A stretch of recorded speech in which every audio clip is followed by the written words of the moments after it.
Welcome to Sew and Tell, where sewists from fashion, theater, and indie sewing bring their different perspectives to the hottest topics in the sewing community. I'm Meg Healy. I'm Kate Zaynard. And I'm Amanda Carestio. It's that time of year, folks. Time for our sewing year in review. Feel free to play along at home as we ponder our 2021 makes, learning opportunities, and more. We'll each share a little something in our Sewjo segment, and then we'll answer a listener question. But before we begin, how's everybody doing today? Doing all right. Same here. Just chilling at the parents' again while the floors are being redone.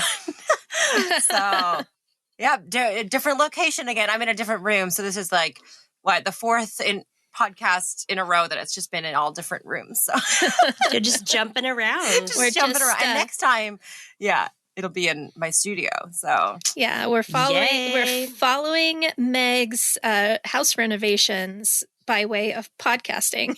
I know. So true. How are you doing, Kate? I'm doing well. My show is over. Finished up last weekend. So I'm I kind of a little bit at loose ends, and I keep forgetting what day of the week it is because things are suddenly so different. So I'm just kind of slightly confused. Glad I remembered to actually get on to do this recording today. I feel like it ought to be Tuesday. I don't. Yeah, last night it was funny. Because we're staying at my parents' and we were having some rum and eggnog the first of the season. My mom goes, "Oh, I just love Friday nights." And we're like, "It's Tuesday." Oh no, it was Wednesday. It was Wednesday. It was Wednesday. Yeah, see, I can't even keep it straight. So it was funny. I know. She's just like, "It feels like a Friday." And then she goes, "But it just feels like a Friday." I'm like, "Yeah, I guess rum and eggnog will do that to you." But yeah. In this season, I pretty much have it. It's like, it's like the best like after dinner like dessert like drink. It's it's my favorite this time of year. Love it. I'm definitely an eggnog fan. And now I'm upset because we don't have any eggnog right now. Oh well. Better go get some. Yeah, I think I'm gonna have to. Oh, and we get like the really nice, just like full fat one. Like it's just, there's just nothing better. Oh, anyway, I could probably just go on about it like for a full episode. So I'll stop. Welcome to the eggnog episode. Yeah. Oh my God. I need to do some like an ode to eggnog and some sewing decoration, maybe like a Christmas decoration that I sew. I need to sew like an eggnog tea towel or something. Yeah, you got to do some machine embroidery or something. Yeah, 100%. I don't know. Yeah, I'll have to search for some eggnog embroidery designs. I'm Maybe sure there's they a exist. niche market. Yeah. Just Meg. I start my own brand of like. you do. It's all about eggnog. Well, if all you your have favorite drinks. Yeah. Meg eggnog. Meg egg. Megnog. It's Megnog. All right, Meg, you have Julian design the thing and then send it to me, and I will make you an embroidery design for Megnog. Yes. Oh, yes. Okay, you can digitize it. So this will be a joint effort. Maybe we could do like a freebie for that pod listeners, a Megnog embroidery design. I'd stitch that out. I would stitch that out for sure. All right, I love this idea. Let's make it happen. We're going to make it happen. Please do. All right. With that, I want some eggnog, but shall we hop into our sewing year in review? Are you guys ready? Oh, yeah. Maybe. All right. Well, I hear you. I am definitely someone who loves a good sewing year in review. It's kind of like the Spotify Wrapped, but for sewing. Totally. And I'm so through the year, I am like on to the next project, just always looking forward, thinking about what I'm going to make next. And so I love this time of year. I feel like you always have a moment to slow down and just look back at what you made. And like, there are so many projects I forgot about and things that were like really fulfilling and things that totally didn't turn out the way I thought they would. You know, it's always a mix, but I think it's really lovely to take that moment to look back and then, pretty quickly start thinking about next year, because that's how I do. But Oh, yeah. I thought we'd just start generally. How much did you both sew this year? And did sewing add to your joy? So I'm going to confess, I'm not actually sure how much I sewed this year. I am very bad at keeping records, and time since the pandemic started has been sort of like a flat circle where I can't like anchor anything in time. And so I can hardly remember what sewing I've done this year. I really like, I can pin down certain things based again on events that were happening around them, but I'm not sure how much. I just can't remember straight up. So yeah, that's where I am. So I'll be doing the best I can as we do this review, but I'm not precisely sure what I did this year. So that's where I am. I mean, if it wasn't for my Instagram feed, I would have no sense of what I had sewn this year. Like taking pictures and putting them somewhere, even like using my little hashtag that I use each year, is the only way that I can keep track of things. And in preparation for this show, I looked back on my Instagram feed and it boggled my mind. I'm like, that was last year? That had to be this year, and the reverse, like feeling like I'd made something ages ago and it was like 4 months ago. It's really, I agree 100%. Time is super weird right now. But I think in general, I think there were a lot of things I didn't photograph for Instagram. Like a lot of like weird side costume projects. I sewed some for my daughter that I didn't document. A lot of just some projects for the magazines. So it felt like for the whole year, I was kind of like skipping around from one thing to the next and not really with much of a plan. But I do think looking back, like I sewed a good amount, probably not as much as the year before and probably not as much as in 2019, but I sewed a good amount. I averaged a project or a few each month, mostly. Yeah, same with me. I sewed definitely a lot, and it definitely added a lot of joy. I always had something going on. Yeah, this is like the longest I've not sewn in, I think, the entire year. I was going to squeeze out one more before I packed my sewing machines, and I just had so much packing. I was like, I just need to pack this. And so got out all my boxes, and oh my gosh, so many boxes of sewing machines. When you just put them all in one place, it's like I might need my own truck for just the sewing machines. But I definitely, every month I think I sewed several things. So and it's so hard to remember. When I was looking at these questions, I was like, oh yeah, I sewed like this Zadie jumpsuit. That was my favorite thing. And then I went back on Instagram. That was 2020. I was like, really? I was like, I swear I sewed that this year. Probably because I sewed some more of them this year. But yeah, I know time's weird. Yeah. Yeah. It's like the past 2 years just have kind of. It's like 1 year. Yeah, for sure. Of one. And I have no idea like what season anything happened in. Okay. No. So we agreed that time is weird, but occasional sewing brought occasional amounts of joy. And we did it somewhat regularly. Okay. Did you two take part in any sewing challenges this year? Well, you know me, I'm very bad at Instagram and have not yet improved that at all. So no, I haven't. That's okay. I just haven't gotten there yet. That's fine. I haven't even finished my last sewing challenge from 2020, which was our Sew Your Roll. Oh, yeah. And when I say finished, I mean started.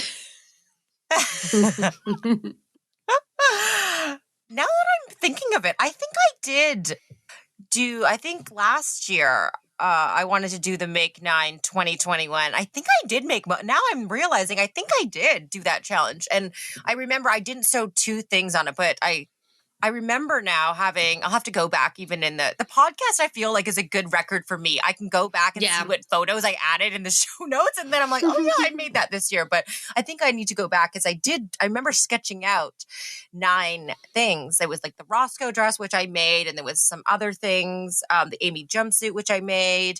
So I think I did participate in a challenge. I just forgot about it. It was the sage tea was on it that I didn't sew. And the pocket skirt from Peppermint. I didn't sew those 2. So I kind of did it. I did my standard, like sign up for a challenge and then not complete it. Because I did take part in the Make 9 2021. But I did it. I did more of the Use 9 challenge actually, and it was more focused on using fabric from your stash.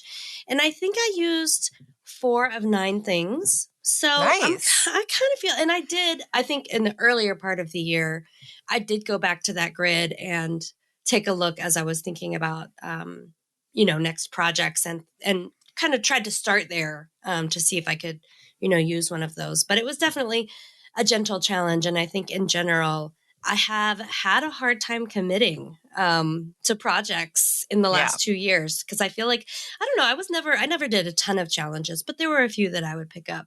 I've just had, hard time committing with all of the life changes happening. So thinking about your sewing from 2021 versus 2020, do any kind of big picture trends emerge? Do you feel like over the course of the last year, what you were sewing changed at all? I definitely sewed some new things this year. I did some button downs, which I believe I've mentioned are not my favorite things, but I really liked the Inez shirt. And so I kind of went with a couple of those. I made my first pair of overalls. And then this isn't actually a change, but I made a lot of masks this year. I kept making masks in bunches for specific events. Like when we went to Las Vegas, I was like, oh, I need more masks. And so I made more masks. And then when I went to the anime convention, I was like, oh, I need some anime themed masks. So I did that. And then before my show just last week, I'm like, oh, I need some black masks to wear backstage. So I made some black masks. And so, I've been making a lot of masks, but usually in small spurts for very specific situations. What does your Vegas mask look like? Ooh, good question. There are a bunch of them. I mostly just went through and found some fun stuff. My husband actually made one that was like gold metallic fabric and it's embroidered. Oh, yes, so that's a Vegas mask. He has the like really blingy one. Mine was just more like, oh, these are planets, but also cats. So I'm going to make that. Ooh. And here's a nice batik that'll look nice with the dress I'm going to wear to the show. And it was really just about finding some fun things and making them. So because I was like, okay, we're going to be in Vegas and it's going to be really hot. So I'm going to need like 4 masks a day because I'm going to be sweaty and disgusting. Oh, yeah. And so that's what it was. It was like building up my mask collection so I had enough. So no, I didn't make any like super blingy masks and now I regret that. Oh, well, I have to make a blingy Christmas mask. Yeah, exactly. Yeah. Oh, for sure. Oh, I'm so over making masks. I know. I'm so over it. Me too. I think I did make some masks this year, but I don't think I documented it. And I think, I don't think it brought much joy. But I do like the idea of a Christmas mask. And that was the thing is making the masks for something specific is how I managed to like make masks. That's like smart. I was excited for my anime masks, right? Because then I wore them to the anime convention and people recognized them. They knew what they recognized the fabric or they recognized the embroidery. They knew what I was wearing. And that was fun for me. Like last week when I had to make plain black masks to go backstage, I like left it till the very last minute. It was like 3 hours before opening. I'm like, okay, fine. I've really got to do this now. Because black masks aren't interesting. They're not fun. I know. Isn't that so weird, though? Like, you literally, it's the exact same pattern and sewing steps, but just a different fabric can make it more fun or not. And it has nothing to do, like, isn't that weird to think about? At this point, I can make those things in like 15 minutes. They don't take a long time. They don't take a lot of effort, but it was like, I've got to do this. Yeah. Fine. Yeah. Felt like a chore. When I made masks for Julian for work, and I was using decorative stitches. It was one that was like a little saw and like construction things. It was one that was like a little hammer. And so that was like fun, just like sewing them for him. Like that was fun. Totally know what you mean. Yeah, totally. I feel like at this point in my life, sewing masks is about finding something I'm going to be excited about. Yeah. Yeah. Cool. So Fringe for Christmas. I love it. Fringe. How about you, Meg? Or maybe sequins. Yeah. Oh, sequins, definitely. Now all I can think about is making like holiday masks, but well, this year compared to any other year, I'm always about sewing new, like making cool new things. But this year I did so many like upcycles, and I actually tackled my mending pile. I made things work. I expanded a lot of previous me mades because I definitely changed sizes throughout this pandemic, and I didn't want to go like back from scratch. And so my favorite thing, like I had some things that were in fabrics I really liked, and so I did a lot of panel adding and making things work. And so that was fun this year that I've never really done before, is really embrace some upcycles. And like there was some stuff in my mending pile from 3 or 4 years ago which I finally tackled. So that was fun. Just kind of, I think maybe mentally preparing to move too, like kind of tackling down that was kind of a mental kind of subconscious thing. You got to get this done before you're not going to move with these alterations. But there's definitely at least 1 or 2 stragglers that will move into the new house. Like I said, I feel like my sewing for the last year was kind of random, which was kind of a continuation from 2020. I feel like maybe I waited in 2020 and then launched in full steam with more dyeing projects, but I definitely did more of that in 2021. Some ice dyeing, some more bleach experiments. I'm not sure what took me so long, but this was the year for that.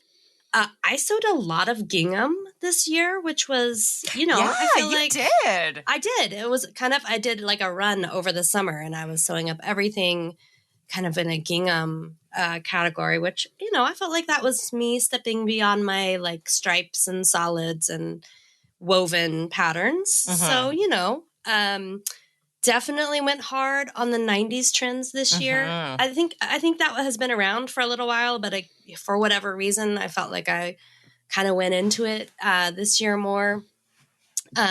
Made some baby doll dresses and tops, bleached denim fanny pack stuff, like really went hard on that one. And I also sewed a ton of stretch velvet stuff for skating, and just weird costume accessories, which I have to say feels so random, but it was kind of fun. Like just taking like a one-off project and, just remembering how much fun it is to sew costumes. It's like, you have that moment around Halloween where you're like, yeah, sewing is a superpower. I can do, I can sew whatever. I can be whatever I want. And I don't know, so doing that for a longer part of the year, I think led to a lot of joyful random moments of just being like, heck yeah, I can make a Zoya the Destroyer costume from nothing. So I have to say, random, but fun and fulfilling. Nice. It can be very hard to choose favorites, but I was curious if you two had any favorites from the year. I was looking back on what I sewed, and I think this year, as opposed to 2020, I didn't have as many like standout statement pieces. I sewed a lot of like everyday wearables. I didn't do any like cool outerwear pieces or like, anything that stood out as just like a top of the year. But one of the things that I enjoyed making quite a bit was the Parker panel tank from Sew News. Oh, yes. I made it for a wedding, and I have just I wore it a ton, and I have loved it. It was it's one of those projects that's like wearable but artful and interesting, and I really love that project. I went on a Trinchera t-shirt bender there for a minute, which is our free t-shirt from our So Quick and Easy collection.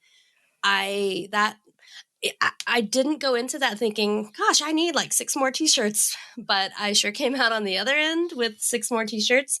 I think I was having fun. So I just went with it and, tried a bunch of different hacks, and definitely that was a good pairing with the other thing that I made a lot of this year, which was probably my favorite. Again, I didn't need more elastic waist skirts, but I made a couple of the peppermint pocket skirts, and they became a summer go-to. And I think I haven't done it yet, but there's at least 1 or 2 that I made with heavier fabrics that I think I could probably stretch into fall and winter. But I don't know, that was a surprise, but kind of fun to just, like, even if you don't need it, to just kind of let your inspiration lead. A little bit. And as y'all know, I love making things multiple times, and just kind of experimenting with silhouettes in that way. So I think those are some of the standouts. Meg, how about you?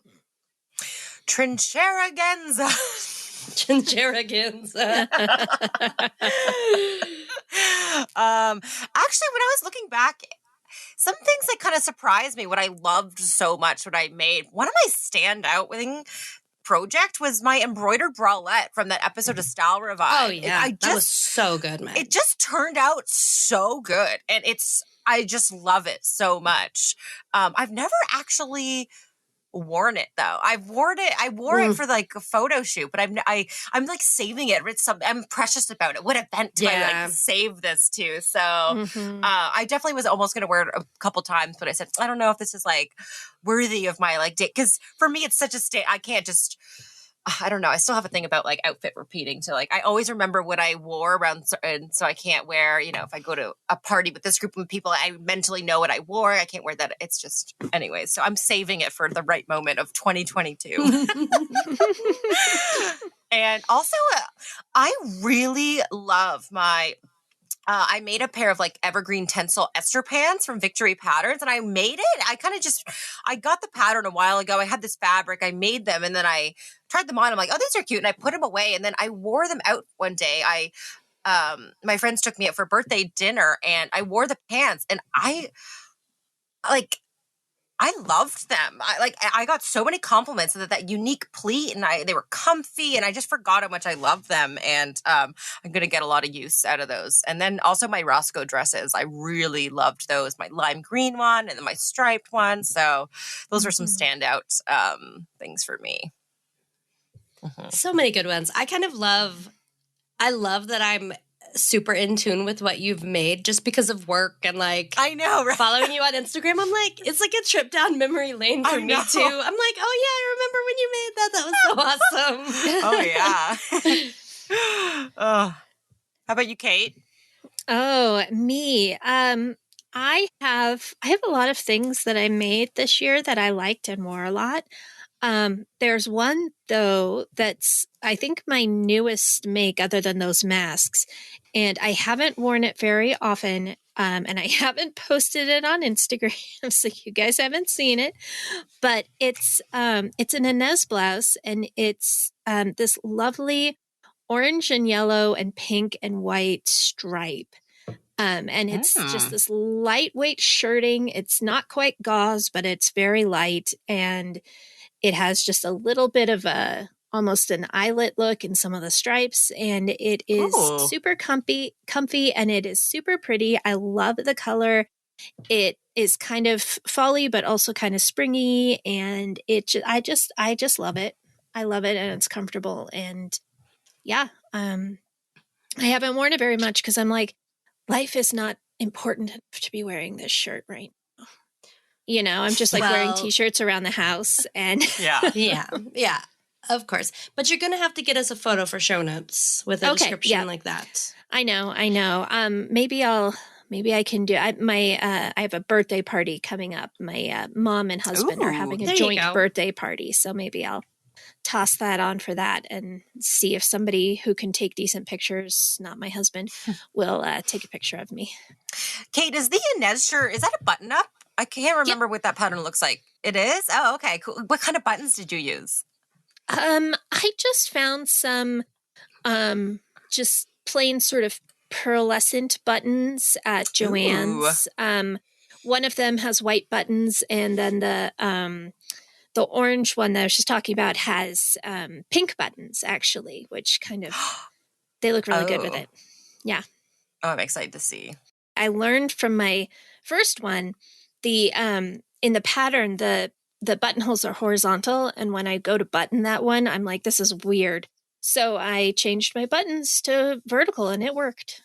And I'm very pleased with myself. Nice. I have to say that reminded me, like, this was definitely the year that I started and expanded my vintage button collection. That was new for this year. That's been very fun. Is it? Fulfilling. Okay. I feel like that was last year, but time is weird. So who knows? I know. I think it was over the summer. I really went into it, and now my kids like to look for buttons with me. It's kind of sweet. Oh, that's sweet. Yeah, it's sweet. All right, again, gonna ask you to pick favorites. Do you have a favorite podcast episode from the year? Yeah, I definitely do. I loved the unpopular sewing opinions episode. That was so fun. When I just love like having some opinions from us and listeners. That was just really funny. I just love that one. And yeah, and definitely with Celeste Morgan's The Days for Girls one was very inspiring. So those were definitely my favorite too. Yeah. Yeah. Whenever I share on my personal feed about new episodes launching, I'm like, no, for real. This time, this one is my favorite. Yeah. Oh, no. Okay, no, I said it before, but this one's my favorite because they're like all my favorite. Yeah. But I loved the conversation we had with Celeste Morgan's. Yeah. That was one of those moments where it was like, okay, this is like why we do what we do. And, you know, it was like super satisfying in that way.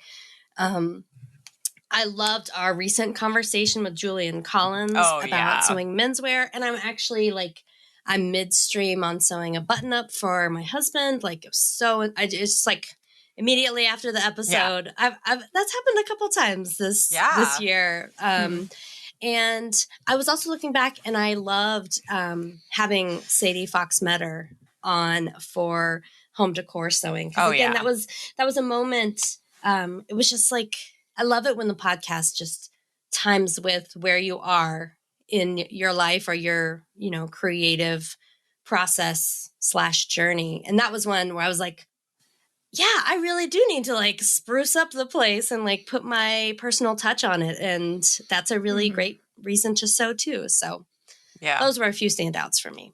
For selfish reasons, I think we need to get her back on next year when I have my house. Yeah, exactly. I need to be like, okay, now what do you think consultation? About this? Exactly. Sorry, an episode turned design consultation. Exactly. Yeah, there you go. That'd be great. I think that'd be really interesting. Yeah, that'd be funny.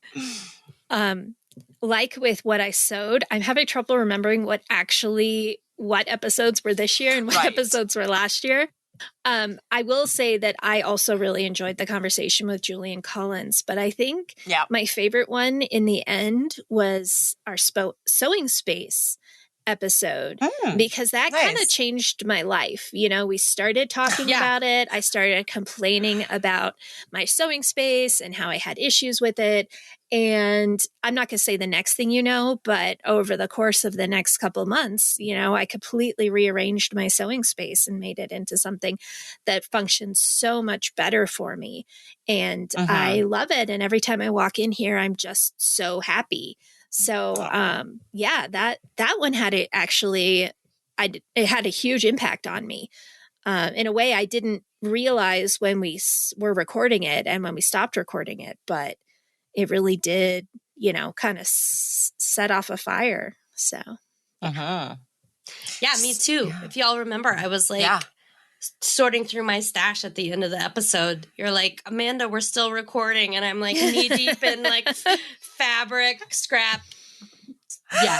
Yeah, I remember that even that night I knew we recorded that episode and there's updates all that you're like painting like thread racks. And I was like, wow, you got into it. I did. I went full stream. Just changing lives over here on so much. Yeah, exactly. yeah. Just ours, but still. I mean, that it really set something off in a way that, I mean, I get inspired by this show and doing these things, and I do follow through on a lot of the things we talk about. But that one was huge. It was huge. Yeah, I feel like that was like the Days for Girls ones for me. As soon as I was like, I need to get involved. Like I can't wait until I'm settled in a house and I've been changing kind of the cities that I'm going to be involved in that organization. But that was like immediately after that, I was like, I need to get involved in this somehow. So for sure. Yeah. So awesome how just like a conversation and just just getting together and talking about certain things can really just lead, to something else. Yeah. Let's talk a little bit about Sew News and Creative Machine Embroidery magazines, because that's definitely like part of what we do. And we talk about those publications on the podcast in kind of a tangential way. But both of those magazines had a really terrific year. And I thought maybe we could spend some time talking about our favorite articles, projects, patterns, things from those issues, if you have a favorite. Well, my standout favorite pattern was the Penrose blouse. Oh yeah, that's such a good one. Mm-hmm. That was just, I loved that pattern, and I've made it so many times. I wear it all the time. I love that pattern. That's kind of my standout favorite pattern that kind of emerged from the magazine for sure. Mm-hmm. For me, I'm going to toot my own horn a little bit. I've been doing the In the Hoop column for Creative Machine Embroidery for quite a while now, actually. And this year for the winter issue, I made this little In the Hoop stuffy snowman. And he is adorable and I love him. And I'm very proud of him. He's not that complicated. It wasn't, I ended up, the thing that took me the longest time was to figure out the angles on the curves so that when you turned it, it didn't like turn into a weird shape. But I'm really proud of the final project. I think it's really cute and I love him. And also I did the digitizing, not the designing, but the digitizing for the vintage ornament collection. And I love that collection. It's super cute. I spent a long time working on that sucker. And I think they turned out great in the end. And I'm really proud of them. And also I love them. Yeah, that has got to be one of my favorite collections we've ever done. And one of my favorite covers since it features the collection. They're so cute. They're so cute. They're super cute. Yeah. I love them too. I had a few favorites. When it comes to patterns, the Wyndham quilted bomber jacket was a surprise favorite for me. I love it. As I mentioned on the show, like I went straight to wearing it. I have others that I want to make. And like, I don't know how I did life without a bomber jacket before. I think that a big moment for Sew News was having the Black Makers Matter coalition on Yes. for the Common Thread, which definitely got a lot of feedback about that. But for me, it was a really important moment. And again, one of those moments where it felt like the right thing. And I hope it led to good things all around. As well as I have a soft spot for our denim issue for fall, just like the whole Sew News fall issue, all denim. I love it. But also, we worked to hire a plus size model for that, and that was kind of a first for Sew News. And again, got some feedback about it, but again, felt like the right thing to do. And there were also some good resources in there for curvy sewists. And I'd heard that I got some feedback that was really helpful for people. And so that felt really good in the end, but also like another big moment for us that I'm proud of. Always more work to be done on all of those fronts to make the magazines more inclusive. Yeah. But I feel like we pushed pretty hard in 2021, and I'm proud of us for doing that. Yeah, that's amazing. And that issue too, that what Bianca made, that painted jean jacket is one of my favorite like projects all time in it. It's so cool. I love it. I need to do something like that. And definitely I want to do some more painting and stuff. Yeah. Now that I have a utility sink, I'm so excited. Finally, I'm so excited about my sink in my laundry room. I'm just thinking of all the things I can tie dye and everything. And so, yeah, that painted jacket was one of my favorites too. That's such a good issue with the bucket hat. I know the bucket hat too. Oh, the Britney Spears bucket hat with the, or was it Justin who wore the denim bucket hat? Or did they both wear them in that jean moment? I think it was Justin who wore it, but I love it. I know that's definitely a favorite as well. See, we went hard on the 90s in the magazine too. Exactly. In some ways, yeah. for sure. I the costume I made for my play, the play took place in 1995, and the dress I made was straight off of a picture of Mary-Kate and Ashley Olsen as children. Oh, yes. Awesome.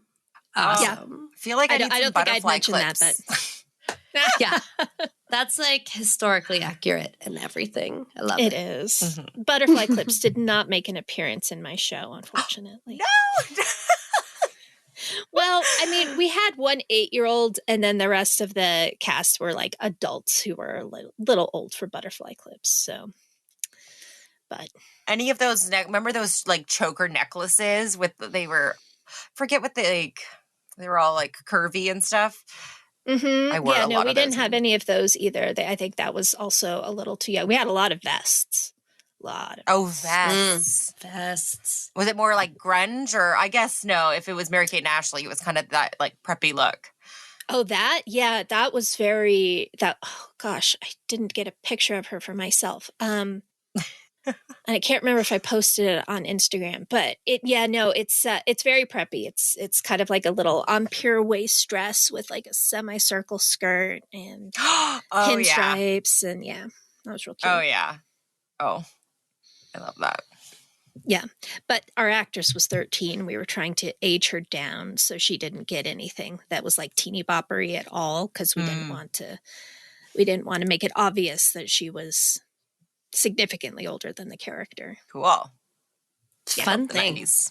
I'm just thinking I might need to start like a Pinterest board and like was inspired by, I want to sew more like 90s trends things in 2022. I'm gonna have lots of Mary-Kate and Ashley, lots of, need to rewatch all those old movies. I love that style.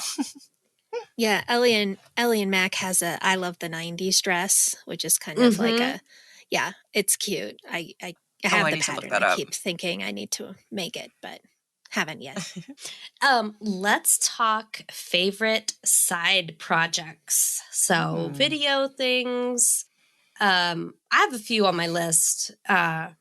One of the things that I got to do this year that was super exciting was to do a sneak peek for Ditto Form.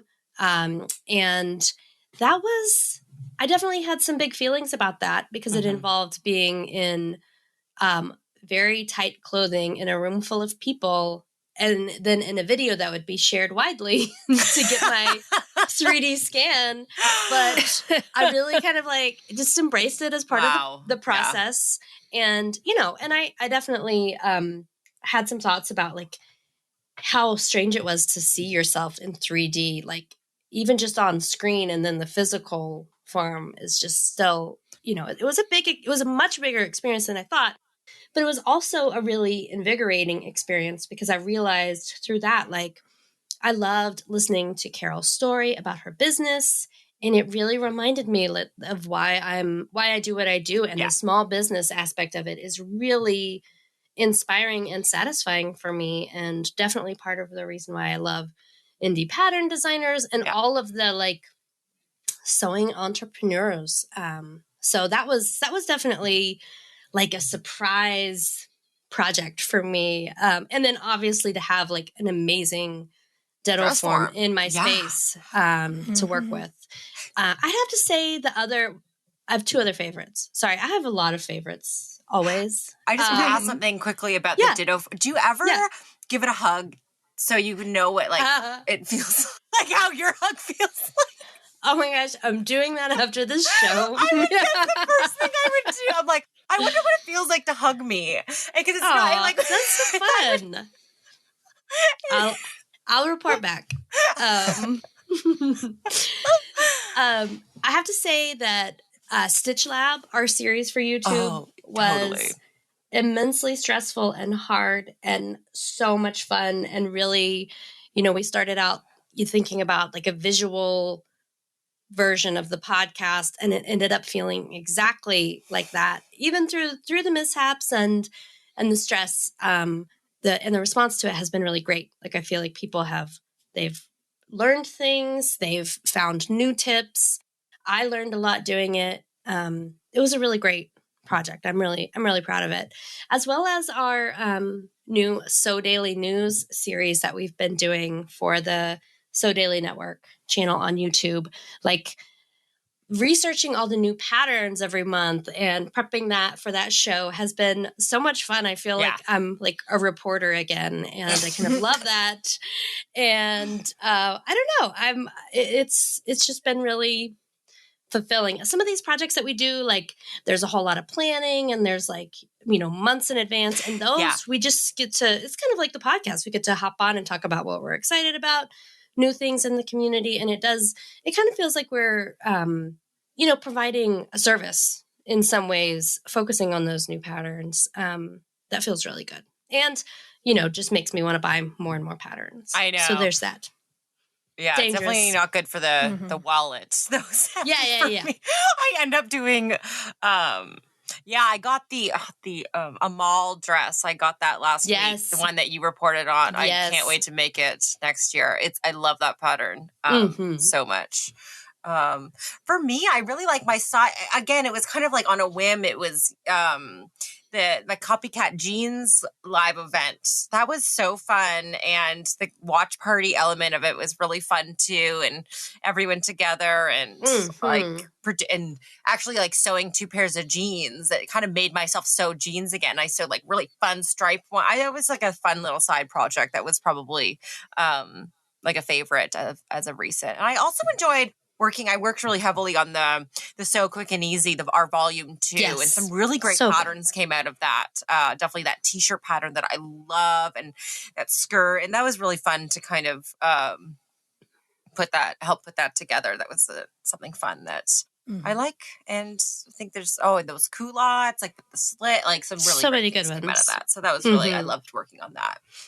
I have to say, I really loved your season 2 or the second season of Style Revive you did. Oh yeah, no, that was. All of your Style Revives were so good, but I loved like bringing in the community members and getting input. That was such a fun twist on it, and it turned out so well. Yeah, and just having live, like we were all watching it together, and then to be able to answer live the questions and stuff. Yeah, it was funny. I was because hadn't moved into my studio yet, so I'm doing this event. I'm sitting like on the floor, just in my little wood panel room, having to tell the renovations to be quiet for a little bit. So that was fun. Well, of course, I found Stitch Lab to be a lot of fun.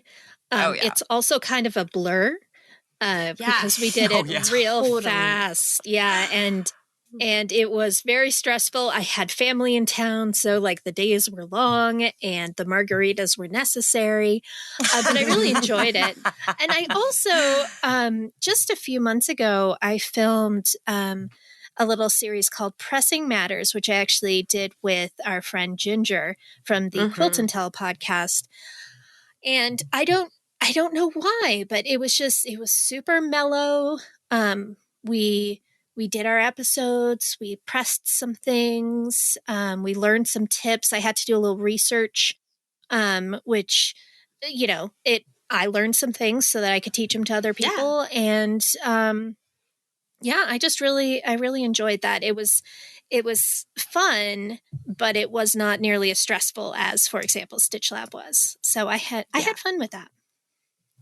You did such a great job. Those videos turned out so great, and the response to them on YouTube has been really, really positive. So, every episode has quite good views. Yeah, I love that iron too. It's such a cool iron. It really is. Well, and we were trying to get them like we didn't want the episodes to drag out because sometimes you're like, okay, I just want the information. I don't want to listen to 3 minutes of introduction before we start it. So we were doing that. And I don't know, I felt like we crammed enormous amount of information into very short videos.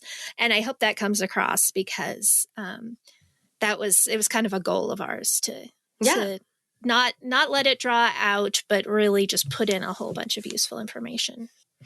All right. Well, let's think about 2021 and if there is a project that that you didn't get to, maybe it'll move over to your 2022 list. Any standouts that that you just didn't have time for? For me, as soon as the Marlowe sweater came out, I instantly bought it and I printed it out, and it sat there for months and months, and I just didn't get to it. And I really wanted to make it. Even when I was packing my studio, like the initial pack before the machines, I packed all my already printed PDF patterns. I left that one out. I'm like, oh, I'll still make it. And then eventually I was like, I put it in a box the other day. I was like, oh, well, didn't get to that. So that was my I just didn't get to it. But yep. Oh, well. Yep. It happens. It happens. What about you, Kate? Oh, I have a super long list of things that I've been chewing over and haven't gotten to. I was reminded while going through the tabs on my phone that I wanted to make an Amy jumpsuit. I still have not sewn my Delphi dress, which I cut out like 3 years ago. I have not yet done last year's Sew Your Roll. I haven't made a Penrose blouse. The list just keeps going. I haven't done lots and lots of stuff. So it's all on my list. Someday. Yeah. Maybe I'll give you a head start again for 2022. Yep. Mine was definitely a jacket. I have this wool fabric that has been hanging out and I have been meaning to use it, probably feeling a little precious about it. But I wanted to make a shacket with it actually. And that didn't happen. So that'd be a good January project, I think. Oh, for sure. Yeah. I'll just slide it on over to next year. And all will be well. Mm-hmm. Any projects from the year surprise you in either good or bad ways?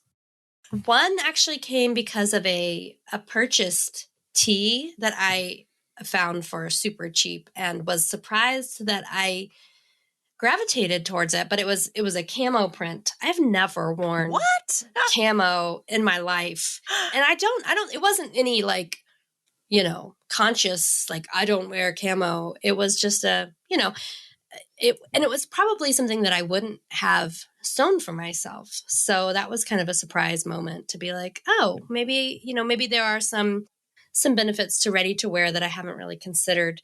But then I knocked the tea off and went totally off the rails and made myself a neon pink t-shirt. It's mostly for working out, but it's neon and it's pink. And I just didn't envision making that for myself like ever. So I did. And it was a surprise. Also, the Wyndham quilted bomber jacket was a huge surprise, just making it. And I didn't know how much I would wear it. And if I would like the style. And it turned out yes and yes. I'm wearing it. I love the style and I want to make more. So I'm really grateful for our Sew Along program to kind of nudge me along in that direction. Thanks, Sew Alongs. And then my sewing room revamp was something that totally inspired by the podcast. Did not plan to go as deeply into it as I did, but I had a lot of fun with it. And it really improved my feelings about sewing and being in my sewing space. And I still have all my fake plants and they're all still alive. Still alive? Wow. I went on a fake plant kind of purchase bender. Yeah. I got for the top of my shelves, I want vines coming down, and I ordered a bunch that's slowly trickling in for my studio. So that's fun. Nice. Oh, yeah. I love camo. You just reminded me about how much I love camo print. I made some camo pants. I think it was 2 years ago, and I have this camo jacket, a ready to wear one. And it just reminded me of all the times sometimes when, I'm out with, Julian and his dad, or just people, and they go into, an outdoorsy store, and I'm in the hunting section, and I'm like, these is so cute, because it's all neon, some of them are camo, but some of them have neon reflective stripes, and I was like, this is so cute, and I'm shopping over in the hunting section. I know. The fashion's really great. That is so funny. Yeah. But I think all of my projects from that, my last season, the Style Revive Challenge season, really did surprise me. And the men's shirt hacks really did, truly taking one men's shirt and making 3 different things at it, not a thread of scrap from it. It was all utilized. The bralette from the men's shirt, it turned out so much better than I would have thought. I was going to think, you just crop it, but it was so cute. So all of those things really surprised me for sure. Agreed. Yeah. So fun. And my tie-dye, I did not know that they would turn out so cute. My first time tie-dyeing, and but then it also, surprised me. Well, that's probably the next section. Yeah, the bad ways, I guess. Yeah. When I tried to do stamp printing, and it looked like absolute crap. It's I'm cutting up fruit, and I was I'm going to try and be innovative. In the kitchen, I'm going to cut a potato. And I know even my neighbor who was filming, he's he goes, that doesn't look very good. I said, I know. I think we edited that part out. So I need to work on my stamp printing, because Bianca makes it look so easy and cool. She's like, I'm like, could I use a potato? She goes, you just cut it, make a design. And she shows me examples. It looks brilliant. So and mine good. Just looks like globs of stuff. Anyways, so that didn't. I thought it would look better than it did, but that's okay. That's how it works. That's how it works. It's a learning experience. It is. Mm-hmm. What about you, Kate? Well, I did not expect to completely revamp my sewing space. So, of course, that is absolutely delightful. The other thing that surprised me is that I made button-down shirts this year. Because I generally stay away from button-down shirts. I am afraid of buttonholes, and I don't usually like the way they fit me. But then the Ines shirt showed up, and I was like, that looks like I will enjoy wearing that. And I said, okay, I'm going to go for it. I can handle some buttonholes. I've got a machine that'll do buttonholes automatically. I could do it. And I did it. And I'm very pleased with them. So I'm pretty, I was pretty surprised that I did that, and I'm pretty pleased too. You're giving lots of teases for the. I haven't even know. seen. I'm like, pictures, please. Pictures, Oh my gosh, please. I'm sorry. I didn't. It's okay. I mean, I didn't make that much this year, I think, so, or I don't remember most of the stuff, so I'm just kind of sticking with the things I do remember. The highlights. I love The it. highlights. I definitely had button ups on my learning moments this year because they're not fails. They're just, opportunities to learn and change of plan next time. I'm making my husband some button-up shirts, and it's something I've been meaning to do for a long time. Y'all, I made a muslin. Like, I went... Wow. I mean, it was like half a muslin, Wow. actually. But, like, I really wanted to get the fit right. And because it was, as we were talking with Julian, thinking about having that base pattern that you can just, like, know what's going to work, get some new fabric... Birthdays, Christmas, done and done. Yeah, you just switch up a little bit every time. Exactly. Like, that fits, do the work once and for sure. Right. So I've made my first version, and the collar is way too long. I think it's just too big for my husband's neck. And I think I need to do some research, but I'm going to figure it out. I'm going to make him another one. He may wear this one. He may not. He is so lovely, and he tried on the shirt like 47 million times. And then he tried it on, and it was clear that the collar was just too big around his neck. And he was like, well, can you take it in? And I was like, my God. no, no, that is not an option at this point. Do you know what you should do? You could gather it. Maybe so. You know what? It's okay. It's okay. I do think it's wearable.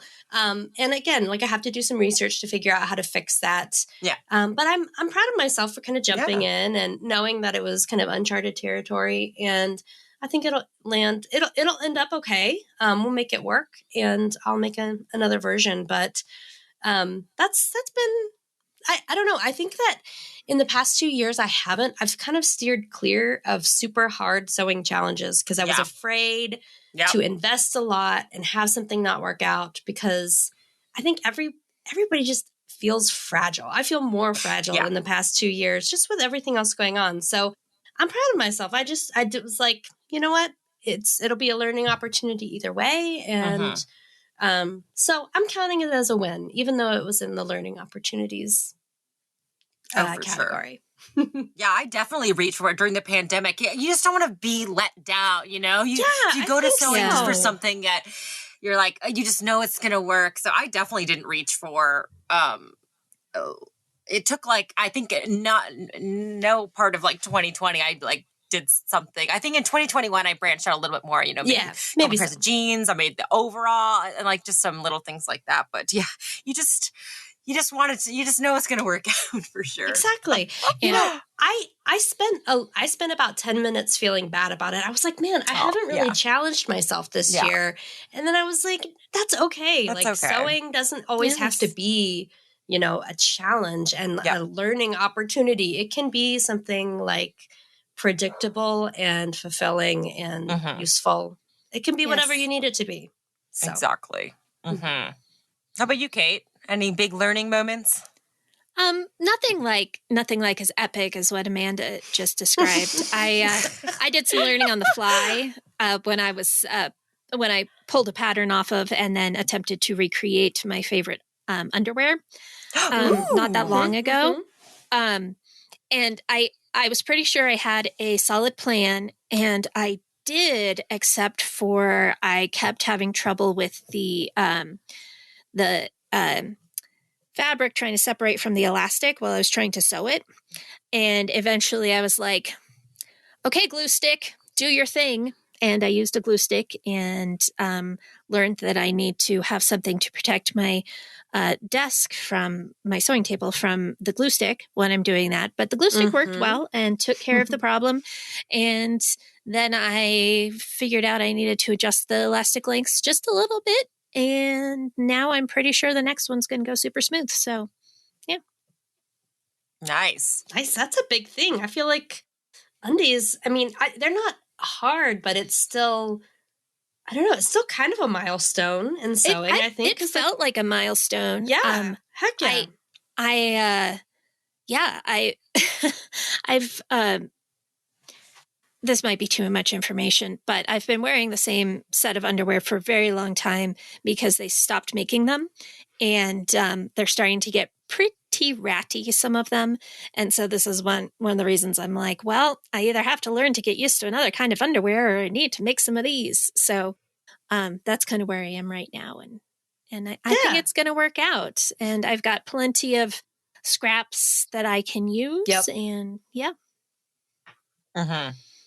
Oh, I love making my own underwear. It's it's just something where you could also they're to get nice ones, they're expensive. Like some pairs of underwear, like $20-$30, like the nice ones that I like. So it's, you can, save some money making your own undies for sure. And for me, it's I'm very particular. Like it needs to be high way. I can't I'm very picky too. So that's amazing, Kate. Yeah. Exactly. My mom had this pair when she this certain brand, and then when they stop making it, it's like, what do you do? Terrible. Yeah. How could you do this to me? How could you do this? This is the only thing that's ever been comfortable for years and years. Oh, yeah. I know. I remember when Julian and I, it's like the same disappointment. We love going to the keg, and there was this cheese dip appetizer, and they just took it off the menu. How could they? And it was our favorite, and we were so mad. Like, how could you? It was so good. We loved it. It's predictable. We could just, Anyway, it's like the same disappointment. Yeah.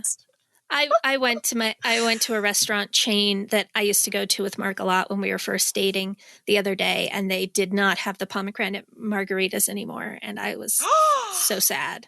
Tragic. It was so tragic. It was so tragic. They're like, we have it in our system, but I don't know that we have the pomegranate flavoring. We don't. Here's strawberry, and I'm like, okay, strawberry's fine. It's not. It's not fine. No, it's not. No, it is. It was fine. I didn't mind I don't mind strawberry margaritas, but it was not what I wanted. But it's and it was not the pomegranate. No. Yeah. Wow.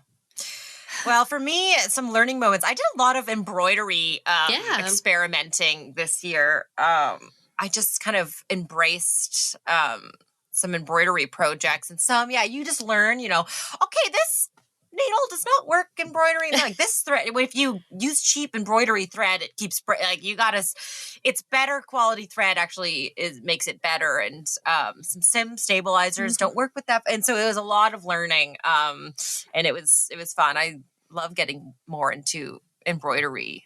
So there was definitely some learning moments. Quality really matters when it comes to thread. It does. All good things to learn. All good things to learn. I wasn't sure how this year in review was going to go because it's been such a strange year. A lot of stuff has happened. A lot of stuff hasn't happened. It's another kind of odd year. Kind of a limbo year, It's just totally is. Yeah. But I feel like we've done a lot. Between the magazine projects, our video projects, just the sewing that you both have done in your free time. I mean, I feel like we did a lot. I'm proud of us. Oh, yeah, for sure. I'm proud of us, too. And we still we potted through the whole year, too. We did it. We talked a lot about sewing. Yes, we did. And still more to talk about. Yeah.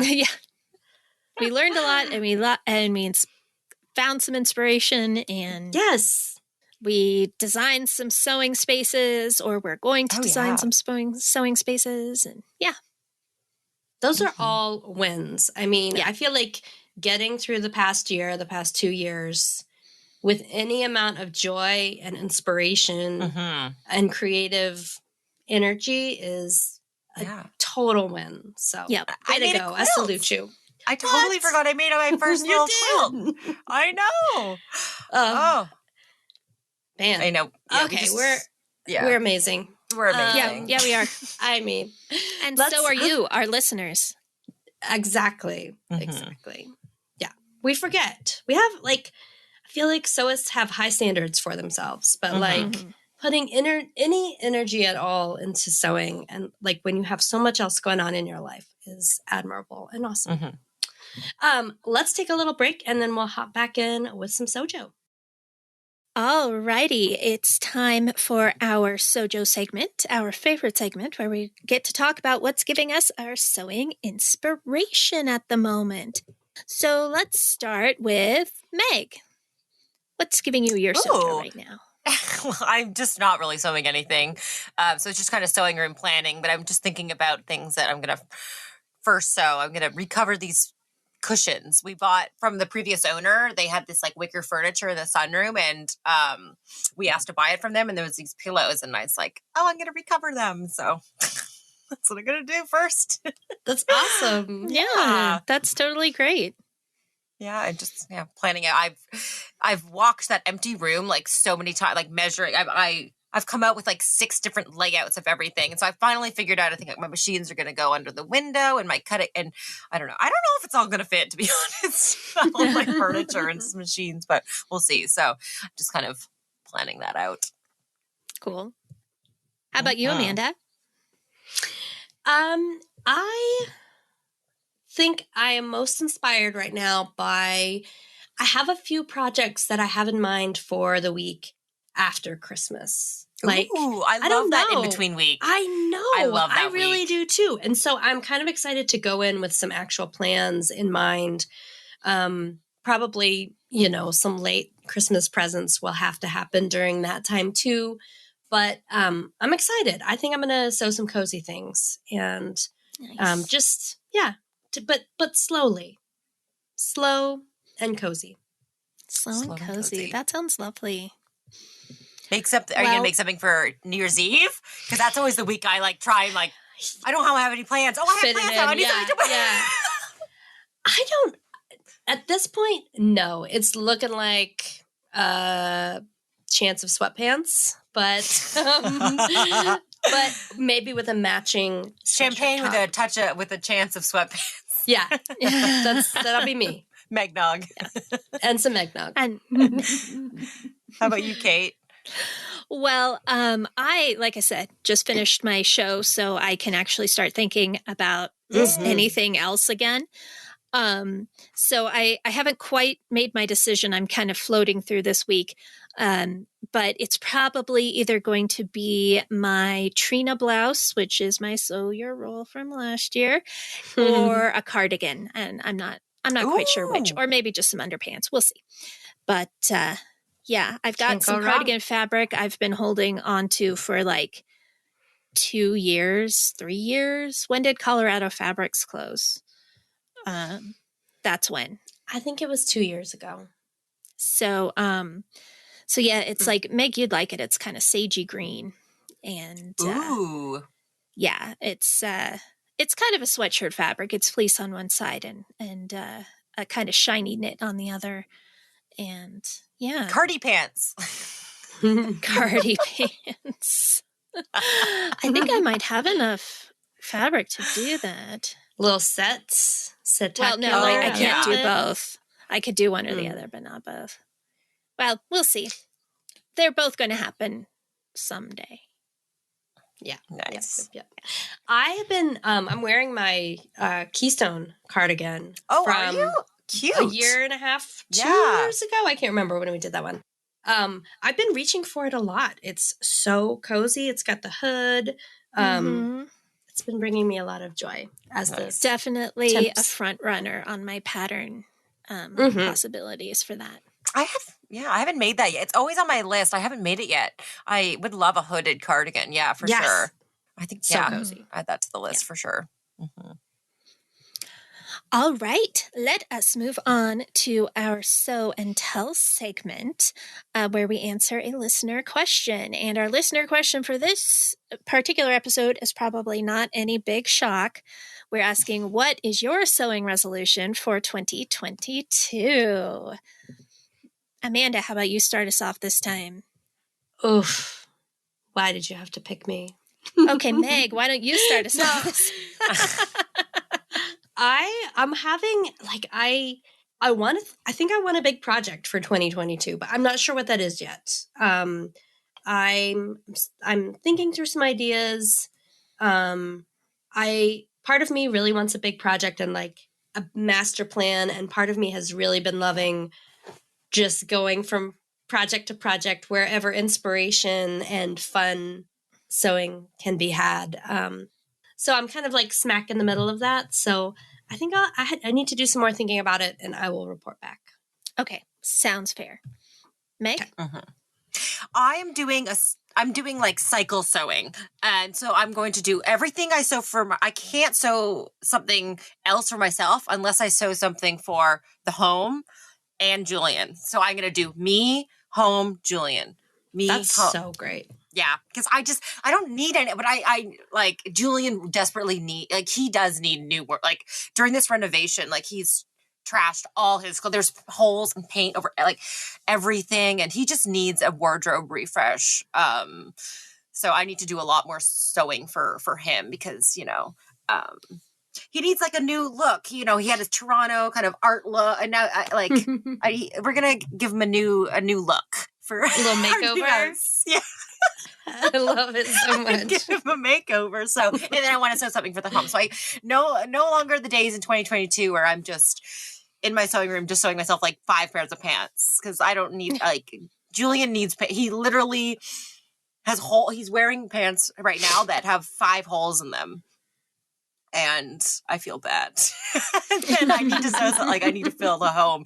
Like I have so many curtains to sew, and I want to sew like a poof. I want to sew like that. I see so many people sewing rope bowls. Like I want to instead of buying a bowl from I'm gonna make bowls, rope bowls. I love Anyways, it. I think that's fantastic. That's a great resolution. And I came up with that 5 minutes ago. Talking about everything that I sewed for myself last year. I'm like, God, I made Julian like one jacket. Okay. So that's my resolution. I love it so much. Yes. As for me, I came up with this one actually 2 minutes before we started recording. I am going, because I was thinking about this episode, I'm going to find some way to record what I sew better. Yes. I'm either going to actually take the pictures and put them on Instagram, or I'm going to start something on my computer. Yeah. Or I don't know. I'm going to do something so that when we do this episode next year, I can actually look and see what I made this year or 2022. That is my goal. I'm going to get better at doing records of what I sew. Yes. Great goal. I love it. That's it. That is a good goal. Well, we'll report back next year when I said, "Oh my gosh, do you remember how Julian still has holy pants?" I don't even remember what my sewing resolution was for this year, but I'm guessing it was no resolutions. I refuse. Last year, I remember saying I was going to do like the Meg's Magazine mashup again. I did one in January and then I stopped.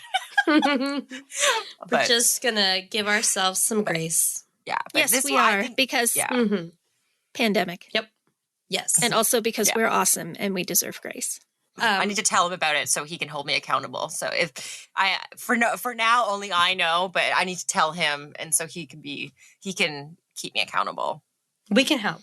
Yeah, you can. Everyone, please keep me accountable. When you're on my Instagram story saying like, "Didn't you just sew that for yourself?" And like, yeah, I need to will see actually the picture. Never say that. I will be like, "You do you, Meg." I know. It's been a hard month.